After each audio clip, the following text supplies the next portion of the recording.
करेंगे फार्मेसी तालिबा ईशा के दोबारा पोस्टमार्टम की।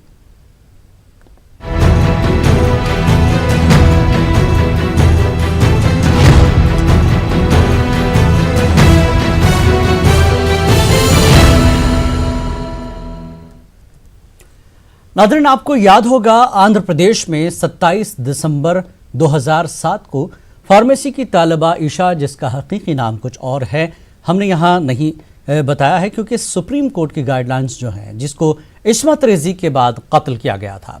कत्ल केस की जांच करने वाली मकामी पुलिस ने मुलजिम सत्यम बाबू को 11 अगस्त 2008 को गिरफ्तार किया। विजयवाड़ा की सेशन कोर्ट ने सत्यम बाबू को 14 बरस की सजा सुनाई। 21 मार्च 2017 को हाई कोर्ट ने सत्यम बाबू को बेकसूर करार देते हुए रिहाई के अहकामात जारी किए। 8 साल जेल में रहने के बाद सत्यम बाबू की रिहाई अमल में आई। ईशा के वालिदैन ने इंसाफ का मुतालबा करते हुए अदालत का दरवाजा खटखटाया था। 29 नवंबर 2018 को हाई कोर्ट ने इस केस को सीबीआई के सुपुर्द किया। जनवरी 2019 से सीबीआई इस केस की जांच कर रही है। इसी सिलसिले में दिल्ली से फॉरेंसिक टीम आज गुंटूर पहुंचकर ईशा की लाश को कब्र से निकालकर दोबारा पोस्टमार्टम किया। इस पूरे मामले पर बातचीत के लिए हमारे साथ खास मेहमान जुड़ेंगे, जिसमें समाजी कारकुन लुबना सरवत होंगी। इसके अलावा के श्रीधर, तर्जुमान YSR कांग्रेस पार्टी, और विजयवाड़ा से समाजी कारकुन हबीबुर रहमान जुड़ेंगे। तो अहम बात यह है कि इतने लंबे अरसे के बाद क्या इस कत्ल केस में सीबीआई किस हद तक कामयाब हो पाएगी। दोबारा पोस्टमार्टम हुआ है, सिर्फ हड्डियां हाथ लगी हैं, यह बताया जा रहा है। तो तीनों खास मेहमान जुड़ चुके हैं, इस पर तफसील से रोशनी डालेंगे कि इस केस की दिशा क्या होगी, क्योंकि दिशा एक्ट आंध्र में अब लागू हो चुका है, मंजूर हो चुका है। हमारे साथ जुड़ चुके हैं तीनों मेहमान, लुबना सरवत, के श्रीधर और हबीबुर रहमान साहब। अब तीनों का खैर मकदम है हमारी इस खास पेशकश में। सवाल यही है कि एक लंबे अरसे के बाद 2007 के बाद 2019 आते आते 12 साल हो चुके हैं। इस मामले को लेकर जिस तरह की आवाम में एक रुख देखा जा रहा है, इस तरह के मामलात में देरी होती है। अब इस मामले में काफी लंबी देरी हो चुकी है। क्या कुछ हाथ लगेगा? हकीकी जो मुजरिम है, क्या उसे सजा मिलेगी? सत्यम बाबू को जो सजा मिली है उसका क्या होगा? तो ऐसे कई सवाल हैं। श्रीधर सर, जिस तरह से ये पूरा मामला चल रहा है आंध्र प्रदेश में, सीबीआई पहुंची है, फॉरेंसिक के लोग अब इसकी जो है तहकीक करेंगे, क्या कुछ इम्कानात हैं, क्या कुछ चीजें हो सकती हैं कि इस केस में जो है अंजाम तक पहुंचा जा सके? के श्रीधर जी। कल यानी कि शुक्रवार के दिन आंध्र प्रदेश की विधान सभा में एक ऐतिहासिक एक्ट जो लागू की गई है। हमारे नौजवान, मेहनती, मानवतावादी श्री YS जगनमोहन रेड्डी जी, माननीय मुख्यमंत्री जी, महिलाओं के भद्रता के लिए एक ठोस कदम उठाए हैं जी। इसी के नतीजे पर एक दिशा अधिनियम 2019 आया है। उसमें कोई भी दोषी ऐसा उसको सजा मिलना ही चाहिए जी, जरूर मिलना चाहिए और अत्यंत जल्दी मिलना चाहिए। अभी तक जो हम देख रहे हैं मौजूदा कानूनों के हिसाब से 12 सालों से जो ईशा का केस है उसमें सत्यम बाबू को गिरफ्तार किया गया है। 8 साल तक उन्होंने जेल में अपना जीवन बिताए और बाद में मालूम हुआ कि उन्हें अपराधी नहीं है। और सही अपराधी कौन है, वो कहाँ है, उसे पकड़ने के लिए हाईकोर्ट ने सीबीआई को एक केस सौंप दिया है। और आज हम देख रहे हैं कि एक्सहुमेशन, तो रिपोस्टमार्टम करने के लिए जो कार्रवाई की गई है वो परिपूर्ण हुआ है आज। उसमें DNA सैंपल लिए जाते हैं। जो आम लोग सोचते हैं कि 12 साल के बाद एक लाश से क्या मिलेगी जी, क्योंकि हड्डियों में जो सेल्स है उसको ऑस्टियोब्लास्ट बोलते हैं जी, उसके अंदर जो DNA है वो सालों साल तक, हजारों सालों तक वो स्थिर रहता है और उसके हिसाब से और सैंपल्स के हिसाब से मैचिंग कर सकते हैं। जो सस्पेक्ट्स है, अनुमानित है, जो आरोपी है, जो लोग अभी जिंदा है और वो बचने की कोशिश में है, वो लोगों के DNA सैंपल से मैचिंग कर सकते हैं और सही अपराधी को पकड़ने का प्रयास जरूर सफलीकृत होगी। यानी उम्मीद कर सकते हैं श्रीधर जी, अभी उम्मीद की जा सकती है कि अभी बहुत कुछ हो सकता है इसमें। हाँ जी, तो नाज़रीन आपको बता दूं कि श्रीधर एक डॉक्टर भी हैं, इसलिए जरूर हो सकती तकनीकी है, जरूर सवाल expert पर उन्होंने जो है। तकनीकी जवाब दिया है कि किस तरह से डीएनए के जरिए भी हमारे एक जो है छोटे से लफ्ज में कहना चाह रहा हूं, इक़दाम तक पहुंच सकते हैं। ठीक है श्रीधर जी, हमारे साथ लुबना सरवत भी जुड़ी हैं।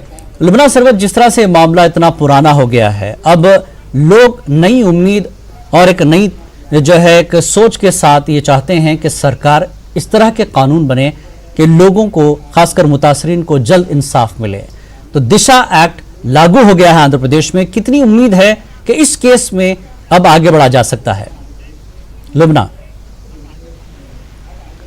हाँ, तो अगर सबको अस्सलाम वालेकुम। तो मैं ये देखना चाह रही थी कि दिशा एक्ट के तहत जो अभी श्रीधर जी बताए हैं, उसमें तो ये लिखा हुआ है कि 21 डेज के अंदर सॉल्व हो जाना चाहिए केस जी। तो क्या ये केस 21 डेज के अंदर सॉल्व होने वाला है? तो और दूसरी बात, अहम बात ये है, और ये बहुत खुश होने वाली बात थी जब सत्यम बाबू रिहा हो गए थे जी। तो न्याय की असली झलक हम देख पाए। अगर उस टाइम पे अगर उसको मौत की सजा मिली होती तो कितनी बड़ी ट्रैवेस्टी ऑफ जस्टिस हो चुकी होती जी। तो बाद में जब सत्यम बाबू का 7 लाइफ इम्प्रिजनमेंट था उनका, और 7 साल के बाद वो रिहा हो चुके थे जी। तो ये बहुत ये हर्ष होने वाली बात है कि हाई कोर्ट से इसकी इतनी कड़क जांच हुई थी कि उसको एक्विट करना पड़ा पूरा। और बार बार आयशा के ये पेरेंट्स कहते ही जा रहे थे कि सत्यम बाबू को फंसाया हुआ है, वो असली कल्प्रिट नहीं है जी। तो मैं ये कहती हूँ कि ये जो पोस्टमार्टम मेडिकल ये टेक्निकलिटीज नहीं है, बल्कि काफी सबूत जो ऑलरेडी आयशा के पेरेंट्स सबमिट कर चुके थे, और वो बार बार इशारा किस और दौड़ा रहे हैं, किस पॉलिटिकल एंगल में वो दौड़ा रहे हैं जी। उन सभी चीजों को उनको मद्देनजर रखते हुए तहकीकात चलाना बहुत जरूरी है। और ये पोस्टमार्टम डीएनए सैंपल मैचिंग वगैरह ये अपनी जगह है, लेकिन जो सबूतों जो विक्टिम की मां खुद बता रही है और जो डे 1 से 2007 से बता रही है, वो वहां से लेके आज तक आप देखिए कितने जस्टिस के कितने गलतियां हो चुके हैं। ये एक तो इतनी बड़ी गलती कि आप गलत आदमी को सजा मिला, और दूसरी बात ये कि इतनी आप देरी कर चुके हैं। और अभी आप अगर दिशा एक्ट कह रहे हैं तो दिशा एक्ट में तो 21 डेज का वक्त है, तो क्या उसमें हुआ है? और उसमें 21 डेज में आप ये कह रहे हैं कि हाँ हमको 21 डेज में पता चल जाएगा कि किसने किए। और ये सबके ऊपर असली बात ये है कि आप दिशा एक्ट ले लो, निर्भया एक्ट ला लो, सब कुछ ला लो, लेकिन क्या आप हमको ये दिलासा दे रहे हैं कि अब दिशा एक्ट आ चुकी है तो अब कोई असॉल्ट कोई वुमन पे आंध्र प्रदेश में नहीं होने वाली है? ये असली मांग है हमारी। बिल्कुल। अब रहमान हमारे साथ हैं, सामाजिक कारकुन हैं। क्या रहमान, आपको क्या लगता है, आप सामाजिक कारकुन हैं, इस तरह के मामलों में जो देरी होती है, कहीं ना कहीं पॉलिटिकल प्रेशर, जिस तरह से लुबना इशारा कर रही हैं, पॉलिटिकल प्रेशर्स आते हैं, और जब मुतासरीन के माँ बाप या उनके रिश्तेदार जब कहें कि भाई मामला कहीं और रुख जा रहा है केस का, तो क्यों ध्यान नहीं दिया जाता? बचाने की जो कोशिशें होती हैं, ऐसी सूरत में क्या 21 दिन में फैसला करना आसान होगा इस तरह के केसेस में? रहमान। जिलान भाई, एक्चुअली हम लोग देखे आयशा मीरा का जो केस है, आयशा मीरा के केस जो है लॉक एंड की में हुआ, एक हॉस्टल में जहाँ पे डोर कुफल लगा के था, अंदर से हॉस्टल बंद था, हॉस्टल के अंदर कुछ लोग मौजूद थे, ये डोर एंड लॉक में हुआ। सो एक मर्डर एंड रेप केस है जी। इसके अंदर जो है आपको कल्प्रिट्स को पकड़ने के लिए 21 दिन भी ज़रूरी नहीं है जी। सिर्फ एक कांस्टेबल जो ईमानदार है 2-3 दिन के अंदर पूरा इन्वेस्टिगेशन कर सकता है। वो कैसे? लेकिन उस वक़्त के लोगों की नीयत सही नहीं थी, इसलिए वो केस जो है लोग नहीं पकड़े। एक्चुअल वहाँ पे कोनेरू सतीश का जो है लाई डिटेक्टर टेस्ट हुआ जी। लाई डिटेक्टर टेस्ट में वो लगा कि वो झूठ बोल रहा है जी। उसके बाद उनका नार्को करना चाहिए था, नार्को नहीं हुआ जी। वहाँ पे जो स्टूडेंट्स थे उनका नार्को होना चाहिए था, वो नहीं हुआ।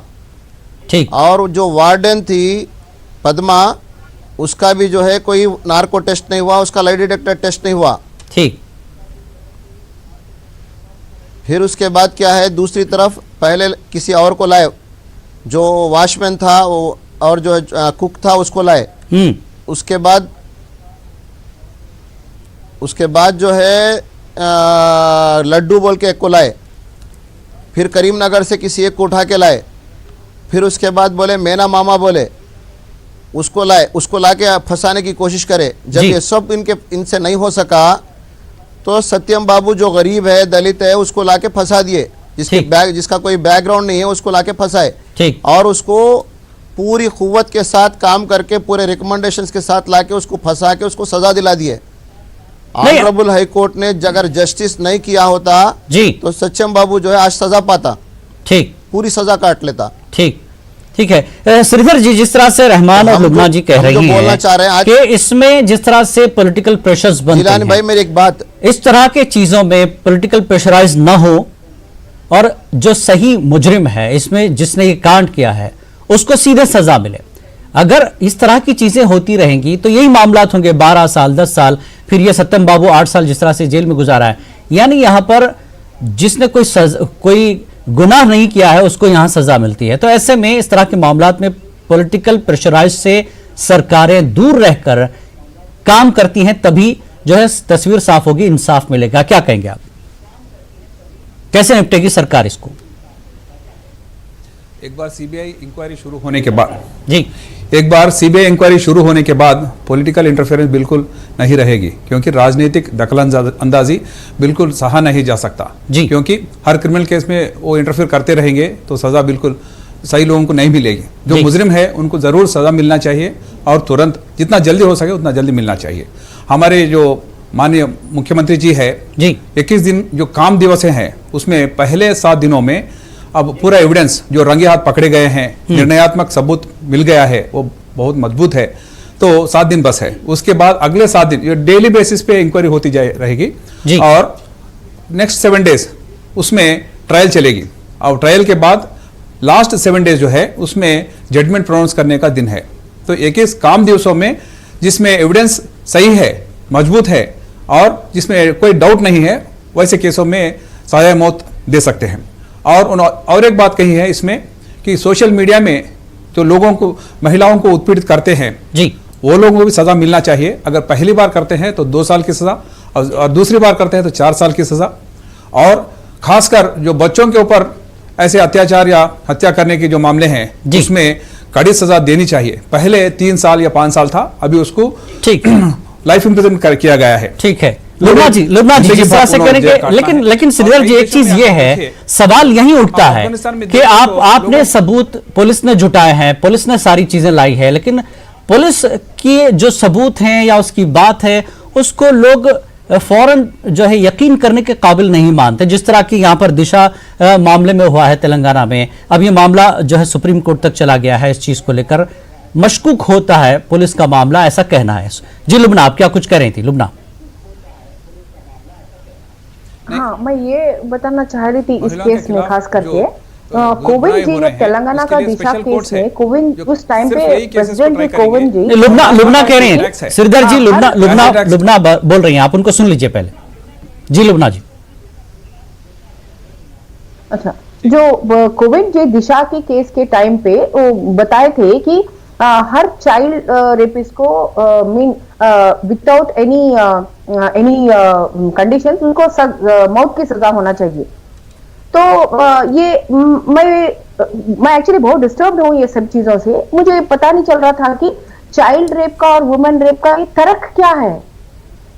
मैंने ये I am not able to understand anything. भाई मैं तो इस चीज को ऐसा देख रही हूँ कि एक यानी उस एक वुमेन पे एक अटैक हो रहा है एक जगह पे, एक पर्टिकुलर जगह पे, जहां पर जो जगह को मैं बहुत पाक जगह मानती हूँ और वह इंसानियत का जन्म स्थान मानती हूँ मैं उसको। तो ऐसी पाक जगह पे जब एक नीयत से, एक बुरी नीयत से, वो चाहे नशे की हालत में और गैर नशे की हालत में जो अटैक हो रही है, उसके ऊपर से 2 किस्म के पॉलिसीज और डिस्कशंस चलना चाहिए था गवर्नमेंटल लेवल से, जो कि मुझे नहीं दिख रहे हैं।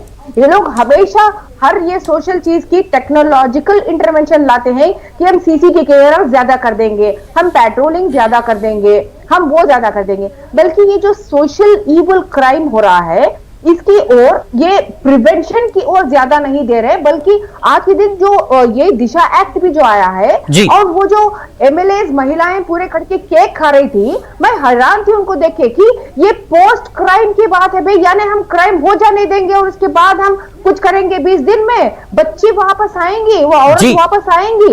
बिल्कुल, बहुत बहुत अच्छा पॉइंट आपने उठाया, बहुत अहम चीज लुबना आपने उठाई है कि हम इंतजार क्यों करते हैं इस तरह की चीजें। क्राइम को कंट्रोल करने, उसको रोकने के लिए जो एहतियाती इकदामात सरकार की, पुलिस की तरफ से होनी चाहिए, वो बहुत अहम है। आप वाकया हो जाए, हादसा हो जाए, उसके बाद तहकीकात वो तो होनी ही होनी है। जब सुर्खियों में कोई चीज आती है तो ये चीजें सरकार को मजबूरन करनी पड़ती हैं, लेकिन उसमें फिर ये लीपापोती, हाई प्रोफाइल केसेस हैं, नहीं है, गरीब है, चलो फंसा दो, इस तरह की चीजें होती है। श्रीधर जी, सवाल यही है लुबना जी का कि क्या हम हादसे के होने का इंतजार करें? पहले से क्यों इकदामात ऐसे नहीं किए जाते कि लोग खौफ खाएं इस तरह की हरकतों से, इस तरह के मामलात से डरें, डर बिठाया जाए कानून का कि अगर आप इस तरह की हरकत करते हैं तो आपके लिए सजाए मौत तय है। सरकार कैसे हैंडल करेगी इस तरह के मामलों को? हमारी योजना, कोई भी घटना ऐसा होनी नहीं चाहिए, इसीलिए हमारे सब योजनाएं टारगेट करते हैं। मगर अभी इन्होंने एक पॉइंट रेज किया कि अगर अडल्ट वुमन के ऊपर जो अत्याचार होता है और एक बच्चे के ऊपर अत्याचार होता है, फर्क क्या है? बिल्कुल कोई फर्क नहीं है। और जो बच्चों के ऊपर अत्याचार होता है वो काफ़ी सीरियसली सज़ा देते हैं। हर कंट्री में, पूरे दुनिया भर के जितने देश है, वो सब लोग सजाए मौत देते हैं, क्योंकि छोटी बच्ची है जो रेसिस्ट नहीं कर सकती है, किसी को बता नहीं सकती, समझ नहीं सकती है, और ऐसे लोगों को टारगेट करने वाले पीडोफिलियाक्स बोलते हैं जी, वो निश्चित रूप से वो लोगों को सजाए मौत देना चाहिए। और हमारे देश में भी जैसा ये हमारे मुख्यमंत्री जी, माननीय मुख्यमंत्री जी जगनमोहन रेड्डी जी जो दिशा एक्ट लाए हैं, तो हर स्टेट में उसको फॉलो करने की संभावना है, और सेंट्रल गवर्नमेंट से भी एक एक्ट आने वाले हैं जो जल्द से जल्दी इसका सजा मिलना चाहिए। पहले 120 दिन का जो मोहलत था वो कम करके हो सकता 50 दिन या 60 दिन में कंप्लीट करना है। हमारे स्टेट में तो रूल फिक्स्ड है कि 21 काम दिवसों में सजा मिलना चाहिए, वो भी सजाए मौत है जी। हमारे देश में जो कारागार में रहने का जो आदत है और बेल में आके फिर वही घटना और वही जुर्म करने का जो आदत है वो खत्म करनी चाहिए। अगर एक बार सवाल ये है, दिशा एक्ट लागू आपने कर दिया, ठीक है, तहकीकात होंगी, सब कुछ होगा, लेकिन पुलिस के लिए, इंतजामिया के लिए क्या कुछ ऐसी गाइडलाइंस है कि जिस तरह के वाकयात और साबिक में जिस तरह की चीजें लूप पोल हुई हैं पुलिस की तरफ से, वो ना हो? इस तरह के मामले आते हैं तो पुलिस उस पर जो है इमीडिएट एक्शन ले, अलर्ट रहे इस तरह के मामला पर। क्या कुछ नई गाइडलाइंस दिशा एक्ट से पहले? दिशा एक्ट तो काम करेगा ही करेगा, उससे पहले पुलिस में क्या कुछ तब्दीलियों की या चेंजेस की जरूरत है? अब बहुत इंपॉर्टेंट पॉइंट आप रेज किए हैं, इसमें 0 FIR अभी लागू हुआ है, क्योंकि जब अत्याचार हो रहा है या शक है तो तुरंत कहीं भी जाके पुलिस स्टेशन में रिपोर्ट करने की अब मौका मिला है। क्योंकि अगर हम फिरते रहेंगे कि कौन से पुलिस स्टेशन की जुरिस्डिक्शन में हमारी बेटी है, और तो उसमें बहुमूल्य समय जो है वेस्ट हो जाता है।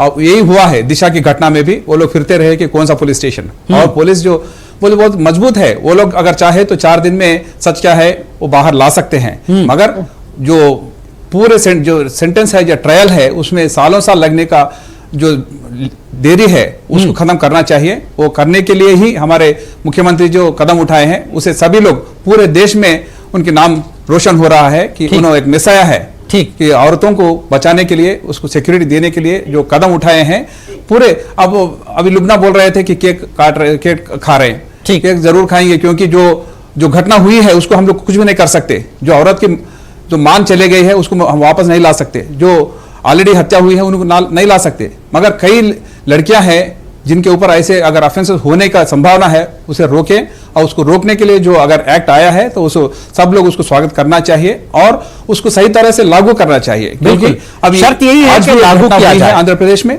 बहुत अहम चीज है कि लागू किया जाए, और इंसाफ जो है उसमें अहम है, लागू करना चाहिए। हाँ, ईमानदारी के साथ काम। हबीबुर रहमान, आप सामाजिक कारकुन हैं, जिस तरह के वाकयात आप लगातार पूरे मुल्क में देख रहे हैं, आपके जहन में ऐसी क्या चीजें आती हैं जो सरकारें, जिस तरह के इस मामले में ही देख लीजिए, ईशा वाले मामले में ही, कि 2007-2019 का मामला आ जाता है और उसके जो माँ बाप है वो बार बार तवज्जो दिलाते हैं कि मामला कुछ और है, इसमें पॉलिटिकल प्रेशराइज है। ये चीजें ना हो, इसके लिए क्या तजवीज सरकार के लिए, पुलिस के लिए आपकी रहेंगी? जिलान भाई, मेन चीज क्या है बोले तो मैं 3 पॉइंट्स इसमें बोलना चाह रहा हूँ। एक क्या है, नंबर 1, ये जो आयशा मीरा का जो मर्डर केस है, ये केस के अंदर जो है सीबीआई इंक्वायरी चल रही है जी। अब सीबीआई भी अब तक जो इंक्वायरी की है, इसको ये पुलिस वाले जहाँ पे छोड़े वहां से इंक्वायरी नहीं हुई। मैं इससे पहले भी बोला कि नार्को टेस्ट करना था लड़कियों का, वो नार्को टेस्ट अब तक नहीं हुआ। पद्मा का नार्को टेस्ट होना था, वो नहीं हुआ। कोनेरू सतीश का नार्को टेस्ट होना था, या नहीं हुआ। और वहां से अब तक कुछ भी वो नेक्स्ट स्टेप नहीं हुआ। ये लॉक एंड की में हुआ सो रेप एंड मर्डर है, उस पर कोई काम वो लोग अपनी तरीके से कर रहे हैं, ठीक है। उम्मीद करेंगे कि वो भी हमको इंसाफ दिलाएंगे, आयशा मीरा के केस में इंसाफ होगा जी। ये एक बात है। दूसरा रहा दिशा, जो कानून ये लोग बनाए हैं जगन मोहन रेड्डी साहब, मैं भी जो है उसका स्वागत करता हूँ जी, क्योंकि अभी हम आंध्र प्रदेश में देख रहे हैं कि स्पंदना के नाम पे एक प्रोग्राम हो रहा, तो 7 डेज के अंदर ऑफिसर्स अलर्ट होके इमीडिएट एक्शन में आ रहे हैं। तो ऐसे ही अगर 21 दिन के अंदर इंसाफ मिला तो बहुत अच्छा है। ये कानून को जो है अभी सीबीआई चूंकि आयशा मीरा का केस देख रही है, फिलवक्त तो इसको दिशा के कानून से कोई लेना देना नहीं है। की जा सकती है, उम्मीद की जा सकती है कि सीबीआई, जैसा कि श्रीधर ने कहा कि सीबीआई ने केस लिया है, तो उम्मीद की जा सकती है कि इसमें इस केस में इंसाफ मिल सकता है। जी लुबना जी, क्या उम्मीद करते हैं? सीबीआई अब इसकी जांच कर रही है, मामला रियासत के हाथ से चला गया है, क्या उम्मीद की जाए कि ईशा को इंसाफ मिलेगा सीबीआई के केस हाथ में आने के बाद? लुबना जी, आखिरी बात यह है कि आप कितना भी अच्छा कानून बना लीजिए, लेकिन क्या है, कानून पे अमल करने वाले जो पुलिस है या जो हुकूमत है, ये दोनों का लिंक रहता है किसी भी कानून पे अमल करने के लिए। ठीक। अगर हुकूमत वाले प्रेशराइज नहीं करेंगे, पॉलिटिकल प्रेशर नहीं डालेंगे, और पुलिस वाले अफसरान जो है वो ईमानदारी से काम करेंगे, कानून कोई भी बना लीजिए आप, ठीक, उस पे जो है सही इम्प्लीमेंटेशन हो सकता। ठीक, अगर आप कानून बनाते जाएंगे और इम्प्लीमेंटेशन बिल्कुल कानून बनता है, कई कानून पहले से हैं, लेकिन बावजूद उसके देरी होती है। वजूहत क्या है, ये बात तो तय। लुबना, आपको क्या लगता है, सीबीआई के हाथ अब केस गया है, क्या उम्मीद की जाए? जैसा कि श्रीधर कह रहे हैं कि यहां पर कोई पॉलिटिकल प्रेशर नहीं देखा जा सकता, सीबीआई पूरी इंक्वायरी कर रही है। लुबना जी।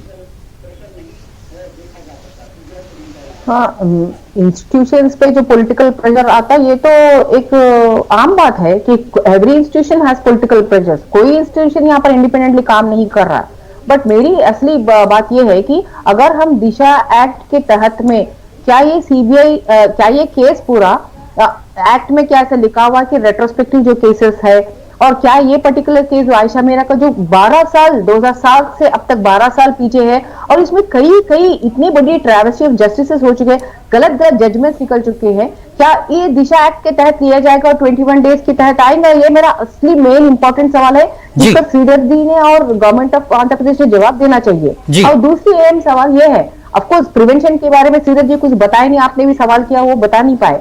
और असल मेन तो ये है कि अभी कि ये जो इन्वेस्टिगेशंस में जो हाथ पे जो है पूरे ऑलरेडी कई एविडेंसेस जो निकाले गए थे, और हाई कोर्ट जब एक्विट कर रही थी सत्यम बाबू को, तो हाई कोर्ट ने दो किए, एक तो बोले कि पूरी जांच फिर से किया जाए, और दूसरी बात ये भी बोले कि ये जो गलत जजमेंट हुआ, इसमें इन्वॉल्व जो भी लोग हैं, ऑफिशियल से लेके सभी लोग, उनके ऊपर अलग तरीके से इंक्वायरी और केस होना चाहिए। ये भी हाई कोर्ट की जजमेंट की एक पार्ट थी। तो क्या ये दिशा एक्ट वो पूरा कवर करेगा? क्या एपी गवर्नमेंट के चीफ मिनिस्टर इसकी ओर पूरी ध्यान दे रहे हैं? ये सब मिला हुआ है अभी पूरा। जी श्रीधर साहब, पूरी तरीके से देखा जा रहा है, ये मुझे नहीं मालूम। जी श्रीधर जवाब देंगे आपकी बात का। जी श्रीधर जी। एक बार सीबीआई अगर पिक्चर में आ गई है, उन्होंने इंक्वायर कर रहे हैं, तो पॉलिटिकल इंटरफेरेंस जीरो रहेगा, कोई भी उनको इंटरफेयर करने में डरेंगे। और ये केस जो है 12 साल के बाद अब और एक बार इन्वेस्टिगेट होने जा रहा है। उसमें अगर फोरेंसिक एक्सपर्ट्स आ गए हैं तो एक्यूरेट इन्फॉर्मेशन मिलता, डीएनए का भी किसी को चीटिंग नहीं करती, और जो आरोपी है उनके डीएनए से मैच हुआ तो जरूर उनको सजा मिलेगी। और आप पूछ रहे हैं कि दिशा एक्ट इनको लागू कर सकते क्या? ये एक्चुअली 12 साल से चल रही है, और इसमें भी 21 दिन का जो व्यवधि है वो निर्णयात्मक सबूत मिलने के बाद है। सबूत मिलने के लिए ज्यादा टाइम लग सकता है ऐसे केसेस में। स्पेशल केस है जो ईशा का केस है, इसमें 21 दिन का जो काल परिमिति है वो होता या नहीं होता हम नहीं कर पाएंगे, क्योंकि इसमें कई चीजें ऑलरेडी बीत चुकी हैं। मगर जब निर्णयात्मक सबूत मिल गया है और हम लोगों को जो मुजरिम मिल गया है, उसके बाद तुरंत 21 दिन के अंदर उनको सजाए मौत मिलना चाहिए और इसके लिए दिशा जरूर नहीं, लेकिन करेगी। लुबना का ये भी सवाल था कि अब तक इस केस में जो मोड़ आए हैं, जो सजाएं दी गई हैं, जो फैसला किया गया है, जो सबूत इकट्ठा किए गए हैं, उसका क्या सरकार इस पर कोई स्टेप लेगी? कोई भी मुजरिम बच न सके। फिर से कहिए प्लीज। नहीं, लुबना ये कह रही है कि अब तक इस केस में जो मोड़ आए हैं, जो सबूत जुटाए गए, फैसले हुए, जो लोग इन्वॉल्व हैं, क्या सरकार इस पर एक्शन लेगी? क्योंकि यहां तक तो केस पूरा गलत साबित हो रहा है, तभी तो सत्यम बाबू छूटता है 7-8 साल के बाद। और हाईकोर्ट के ऑर्डर है उस पे इंक्वायरी के लिए। तो एक्चुअली जो सबूत है, काफी सबूत मिटाया गया है। आप देखिए तो सबूत मिटाया गया है। तो ये नए रूप से अब इंक्वायरी शुरू हो रही है। अगर हम लोग आशा कर सकते हैं कि सही इंक्वायरी होगी और मुजरिम को पकड़ेंगे, और इसके अंदर जो बीती हुई है वो सीबीआई ऑफिसर्स जो इन्वेस्ट कर रहे हैं वो लोग बोल सकेंगे, क्योंकि इसमें पॉलिटिकल रहमान ने भी कुछ सवाल उठाए थे, देख सकते हैं। श्रीधर जी, रहमान ने सवाल उठाया था कि हॉस्टल में जिस तरह से तहकीकात होनी चाहिए, जिन लोगों के उन्होंने नाम लिए, उनका जो है टेस्ट होने चाहिए थे, नार्कोटिक टेस्ट, वो नहीं हुआ है।